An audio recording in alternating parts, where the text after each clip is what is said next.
All that being said, even if we all recognize that we're talking about human organisms and the biological objections mean whatever they mean, still doesn't necessarily mean you should be against abortion.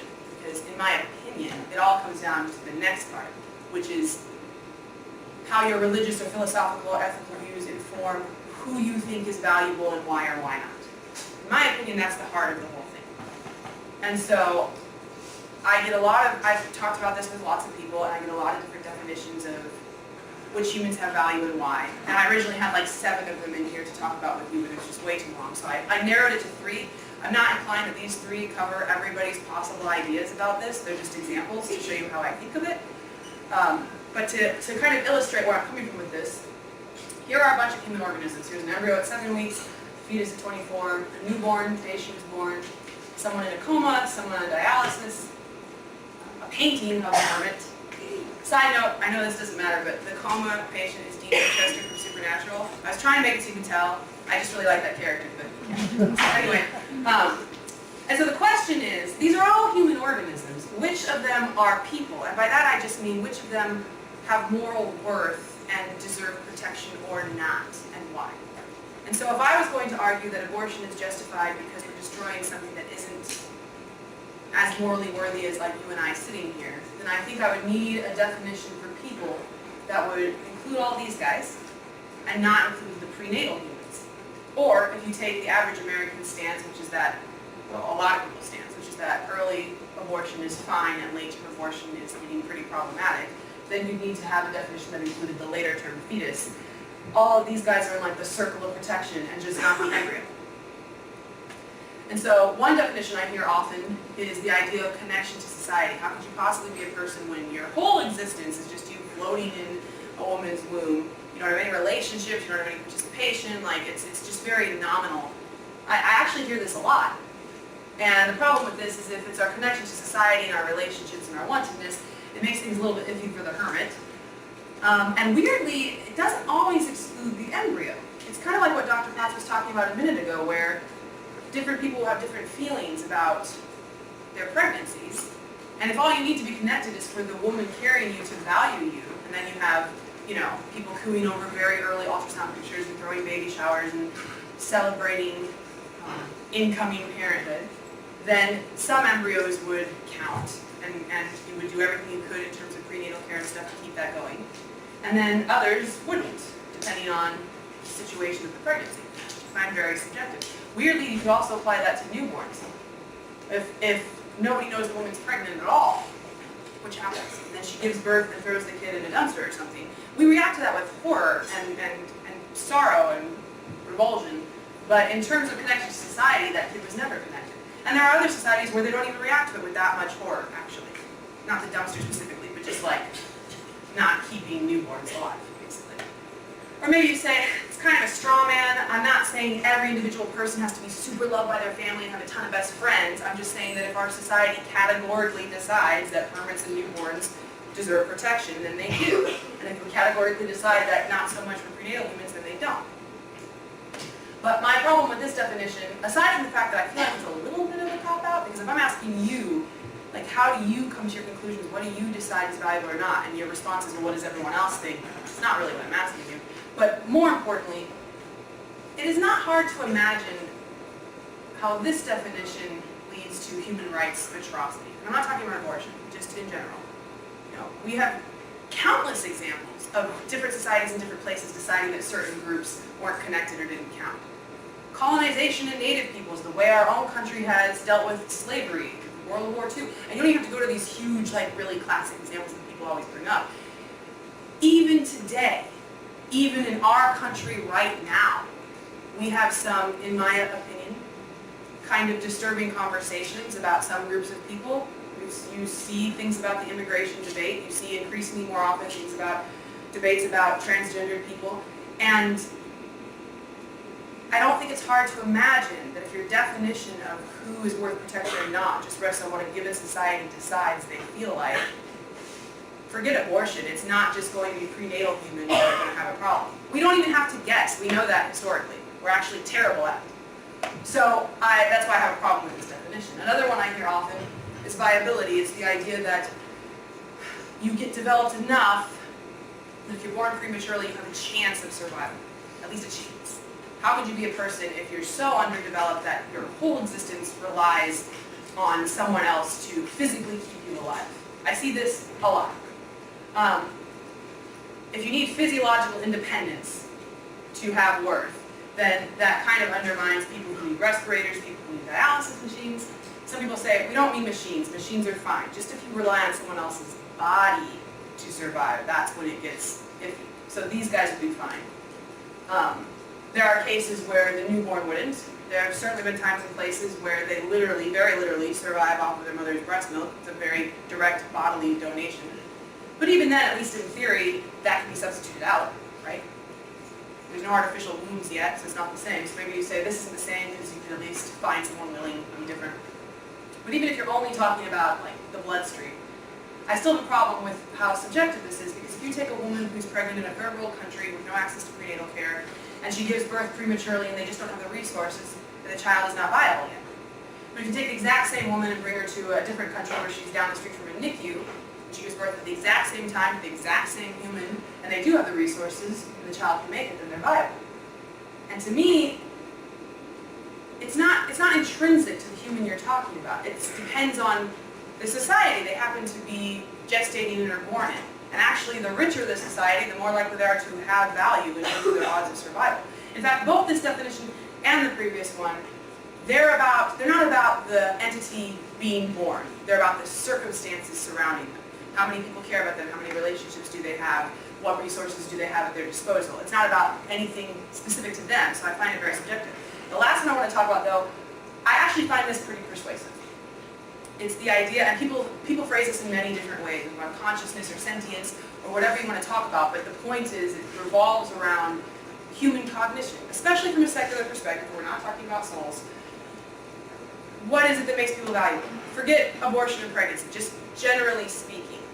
If you don't hold any religious beliefs, why do we value humanity? Why do we try to create societies, even secular societies, where we value each other, or at least protect each other at some baseline level? And you could argue that part of it's just like self-interest and evolutionary instinct. That's fair enough. But I've had people argue to me that it's our cognitive abilities. There are certainly other species that show some pretty impressive things, but at least to this point in our knowledge, we have not found anything even close to what humans can do in terms of their social interactions, in terms of the tools they build, all sorts of things.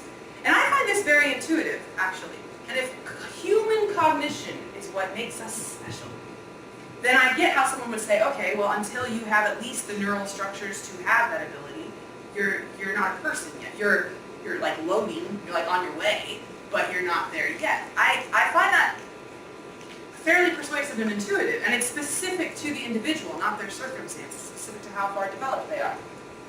And if we agreed that that was what gives us value, and what, like, we reach a threshold where we merit protection, then it wouldn't count the embryo, it wouldn't count the fetus. But the reason this doesn't quite get me to the pro-choice position is because it also wouldn't count the newborn. I'm going to spend a little bit more time on this because I really do find this more persuasive, and I think if I were pro-choice, this would be my argument. And so I'm going to explain why it doesn't quite get me there. When people talk about our value in terms of our cognitive abilities, our amazing brains, there's an implication that something special happens at birth. The reason there's an implication is because we're talking about this in terms of abortion, and the idea is that abortion is justified because the entity you're killing hasn't reached those neural levels yet anyway. Then you could say the same thing about newborns. But people who make this argument, they're not okay with killing newborns. They're not trying to say infanticide is totally fine. But if they're not, then to me there's an implication that something happens at birth with our cognition that would cross them over, and that's not true. We have rapid neuronal growth after birth for years. No fewer than 30,000 synapses per cubic centimeter of cortex are formed every second during the first few years of human life. It's speculated that these new neurons and rapidly proliferating neural connections enable plasticity and learning, create an enormous storage potential for memories, and enable us to develop skills such as language, humor, and music. That is, the things that make us human. This is a known quantity, and they talk about it a lot in terms of evolutionary biology. You have a sea turtle born and they book it for the ocean. You have a giraffe born and shortly thereafter they're walking. Have you ever seen a human newborn? We can't even hold our heads up for like the first 2 months. We are stunningly useless as newborns. And so Scientific American describes this as human infants are especially helpless because their brains are comparatively underdeveloped. Indeed, by one estimation, a human fetus would have to undergo a gestation of 18 to 21 months instead of the usual 9 to be born at a neurological and cognitive developmental stage comparable to a chimpanzee newborn. Similarly, if there is one developmental trait that distinguishes humans from the rest of the animal kingdom, it is our retention of the fetal neuronal growth rate. Both human innate brains have a high growth rate before birth. After birth, however, this rate slows greatly in the apes, whereas human brains continue to grow at a rapid rate for about 2 years. The point being that if what you value is human cognitive abilities, which I totally get and kind of agree with, that doesn't apply until well after birth. And so when you're talking about who merits protection, it's iffy of whether the newborn counts. Now, in my opinion, there are 2 ways you can be consistent about this. If this is your definition, I'm not saying it is, if it was. One way is to say, well, super not okay with saying newborns are kind of sort of not people yet, and killing them might kind of sort of not be murder. So it seems to suggest that if human cognition is what we care about, it's the eventual ability to have it. Even if you don't have it at this very moment, you will have it, assuming a normal progression. But if future ability is what we care about, that applies to the newborn, that applies to the fetus too. They both will have that future ability. They're both developing the structures to allow them to have those abilities, and they both don't have them yet. And this is right here, this is why I end up being anti-abortion, because I think that in both cases, I'm very impressed with human cognitive ability, and I think that all humans have worth by virtue of the fact that over a normal course of development, they will achieve it. However, it's not the only way to be consistent. You could also be consistent in the sense that you just can't bring yourself to feel very compelled about fetal life in terms of needing protection. You think abortion is justified in whatever cases. And if that's true, because there's no present level, it's not present level human cognitive ability, then maybe, even though you personally would never be okay with it, infanticide is kind of sort of okay, or not as bad as people act like it is.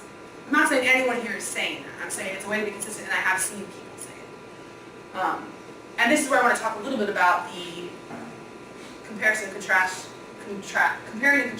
abortion and infanticide, because people think that's dramatic because the idea of killing newborns is horrific, and we actually usually feel more strongly about that than any other kind of homicide, usually. I mean, and so to compare the two just seems awful, but in terms of what gives moral worth, it's not clear the huge difference, at least to me. And more importantly, this kind of also gets to what Dr. Potts was talking about.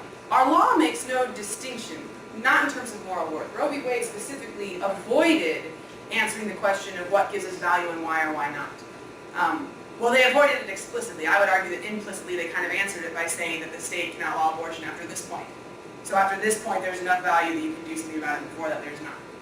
A lot of people interpret it that way. But explicitly, they said, we're not going to try to answer this question. And similarly, the laws about when abortion is legal and why or why not, they don't talk about cognitive ability or what gives humans worth. They kind of just draw a line and don't say why most of the time. And a very important example of this, if you haven't already heard of him, is Dr. Kermit Gosnell. Several years ago, he was arrested and found guilty of multiple counts of homicide. But before that, for decades, he was an abortion provider in Pennsylvania. If you read the grand jury report, which is in your sources, although I would definitely give a trigger warning on that. If you do want to read it, it's very graphic and it has pictures. But they talk about how this guy benefited from total collapse of regulatory oversight. Multiple different agencies that were supposed to be tracking abortion clinics and what they're doing just ignored him for years, despite red flags. There are lots of people that think it's because they didn't want to be appearing to attack abortion rights. There's no way to prove that one way or the other. But either way, while they were ignoring him, he did many horrific things, which I'm not going to get into all of them now. But among those things was that he committed infanticide. And these are some of the subtitles from the grand jury report. They talk about Gosnell and his staff severed the spinal cords of viable, moving, breathing babies who were born alive. Gosnell's illegal and unorthodox practices resulted in the birth and then killing of many viable live babies. Gosnell and his staff regularly cut necks of viable babies after observing signs of life. I'm not reading this to shock and horrify you. I want you to notice a specific theme here, which is that they're trying very hard to clarify that they are not talking about illegal late-term abortion. So in Pennsylvania, abortion is, oh, thank you, I'll try. In Pennsylvania, abortion is illegal after 24 weeks, and he did abortions after that, which is illegal and is a crime. It's not murder, though. That's not what they're talking about, and if you read the jury report, they're trying very hard to be very clear about this. The difference between illegal late-term abortion, which is not murder, and murder is in illegal late-term abortion, you kill the entity and then birth them, and with murder, you birth them and then kill them. That's the difference. It has nothing to do with cognitive abilities or viability or what people think of you or how they feel about you. It just has to do with the order of events. And so they talked about, we believe, given the manner in which Gosnell operated, that he killed the vast majority of babies that he aborted after 24 weeks. In order to constitute murder, the act must involve a baby who was born alive. So they believe he actually did this at least 100 times, but they could only show evidence that the child was born first and then killed 3 times. It's still enough to put him away for, I don't know, forever, I don't know, a long time. But the point is that it was kind of murky. The differences between the two have nothing to do with noble ethical distinctions and everything to do with practicality. And it's not just sociopaths like Gosnell who are blurring these lines. We have conversations about this all the time. One example I wanted to point out was before Barack Obama was president, when he was a senator in Illinois, they had born alive legislation, which is the idea that if a child is born from a failed abortion, as in they were supposed to not be alive and now they are, you have to give them life-giving care as appropriate. And in that legislation, this was a long time ago, I think it was like 2001, it says a live child born shall be fully recognized as a human person and accorded immediate protection under the law. And Obama voted against it because he said whenever we define a pre-viable fetus as a person that is protected by the Equal Protection Clause, it would essentially bar abortions because the Equal Protection Clause doesn't allow somebody to kill a child. The reason I bring this up is because he has no illusion that bodily rights would justify abortions if we defined fetuses as people. There's no way. And so he doesn't want to give too much value to born children at the same developmental stage because it would imply, even if the law doesn't say it, that they also have value before they're born because the distinction between the two is not as bright as people like to say. I'm running out of time, so I'm going to go through this super quick.